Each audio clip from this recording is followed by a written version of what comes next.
So hi, I'm Johnny FD, originally from California, but I've been kind of traveling the world for the last 10 years as a digital nomad, and now for the last year, I've been here in Toronto.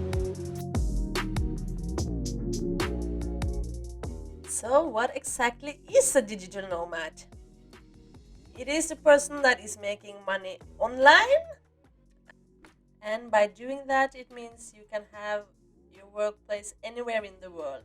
So, you are location independent. A lot of digital nomads, they travel a lot, they move from destination to destination and explore a lot of beautiful countries on the way. Seems to be like a dream life for a lot of people. But in this video, I will also ask Johnny a bit about both the positive sides and the negative side about being a digital nomad. And the work you actually do can be a variety of things. These are just some examples. And first, I will ask Johnny how he is making money online to travel. Yeah, so when I first started in 2008, there wasn't the term digital nomad, and it wasn't popular yet. I think even in 2013, when I finally ran out of my savings and I said, okay, I need to actually, start a business. Even then, there wasn't that much information. So I remember just Googling how do you make money online, and one of the things I read was you can write a book. And this was an Amazon first started getting popular with Kindle, and I thought, okay, I've been traveling for the last 5 years on a budget. So I wrote a book called 12 Weeks in Thailand That Did Life on the Cheap. And it was about why, I moved after the US, how I was living for $600 a month in Thailand, and scuba diving, and Muay Thai. And that was like kind of my first entry into earning money online. It wasn't making enough to support me full time, so I thought, okay, what else can I do? And that's when I started dropshipping, which is a way of selling physical items. So whether it's like furniture, it can be this table, for instance, or these chairs, or bar furniture, or ceiling fans, online. So I had these online furniture stores that I was running while living in places like Thailand or Indonesia or Malaysia, but all my customers are in the US. So I actually have a video on my YouTube channel called My 14 Streams of Income, and a lot of it was just me experimenting, because every time I would meet someone, I would hear how they make money. I thought, oh, let me try that. And they all pretty much work. I mean, like anything that you're putting your time and effort to, and you're really dedicating to, if you create something good that people want, and then you can market it in a way where people see it and they can easily buy it, everything works. So I've tried everything from online courses to having a YouTube channel to having multiple different stores online to Amazon to you name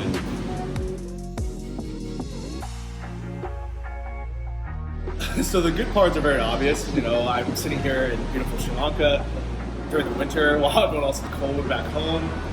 Some places in northern Scandinavia, there's no sun for 3 months. So that's definitely the highlights. You have location dependence, you can see the world, and your cost of living are actually much cheaper. It's actually I save much more money living abroad full time and traveling full time than I would having just a small studio apartment back in California.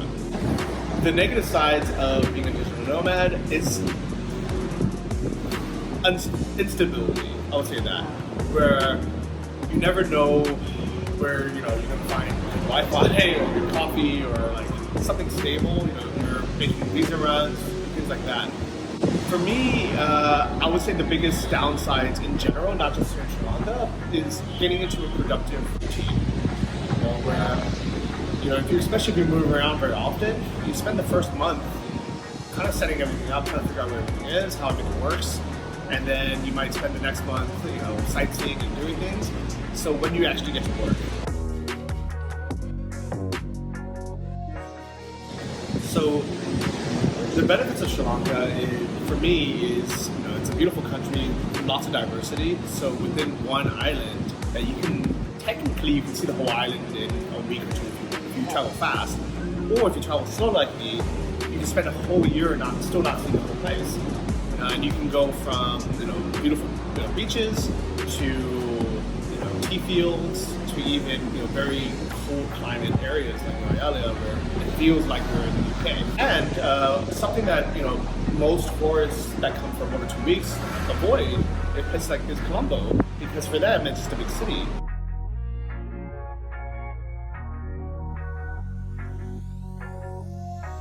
But to a digital nomad, once in a while we want to go to a big city. We want to go to shopping centers, we want to have good restaurants, and we want to have places where you can buy everything that you want to buy. So for me, actually, I think Colombo is a blessing for nomads to have that. And from here, it's less than a 2-hour drive, so it's an easy trip.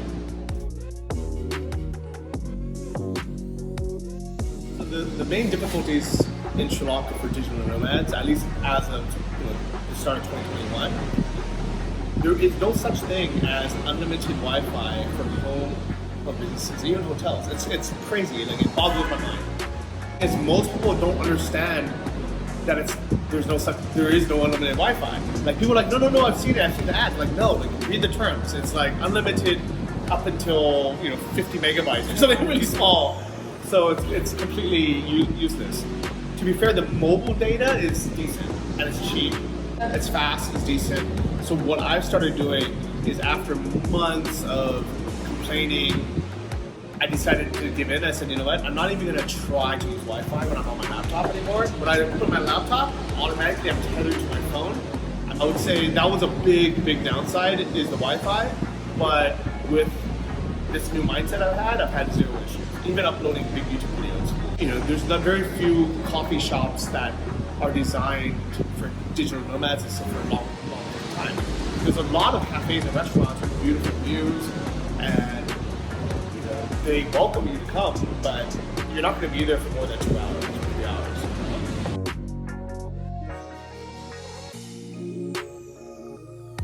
The short answer is no, I have not found any good co-working spaces in Sri Lanka. I know there's a few that are kind of popped up, here and there, but in general, I've not found a good one yet. I'm glad that they are starting, but right now they're just. I think they don't understand the market. I think some places, they want to attract nomads, so they just open the place, but there's no competition yet. Normally competition drives, efficiency. So as of 2021, I wouldn't rely on the co-working spaces. What I started doing a lot now is I will go to a coffee shop or cafe or beautiful place like this, and I will just check my email, check my Facebook, and then if I need to do real work and I need to focus and be quiet, I will work from my room. And it's been okay. It's actually been it's been fine to do that. So I would say my favorite places in Sri Lanka as a tourist or a traveler would be all the beaches, right? And we have the whole coast, whole south coast and the east coast, and they're all really beautiful. And so many undiscovered, just amazing places. And what's also nice is the weather is good year round somewhere in Sri Lanka. So when it's raining here, it's nice on the east coast. When it's raining there, the south is nice. So I like, I think Sri Lanka is a hidden, undiscovered gem for most travelers and tourists. And people are very nice, it's very safe, and I like that it's not over touristy yet. It kind of reminds me of what Thailand or Bali was maybe 20 or 30 years ago, and to me that's a very charming thing. My favorite thing in Sri Lanka has always been to get on a motorbike and just drive around and explore. In the south, it's relatively safe to do it. I'm almost a little bit at risk of ruining Sri Lanka by introducing it to more travelers and tourists. But hopefully my audience are the ones who will come for not just 1 week or 2 weeks, but they'll come and stay for 3 months, maybe 6 months, and really get to know the culture and see the rest of it. I hope so too. Thank you so much, Johnny, for giving this interview with me. And thank you to everyone watching it. Please comment below if you have any questions about being a digital nomad. And remember to subscribe if you haven't already. Bye.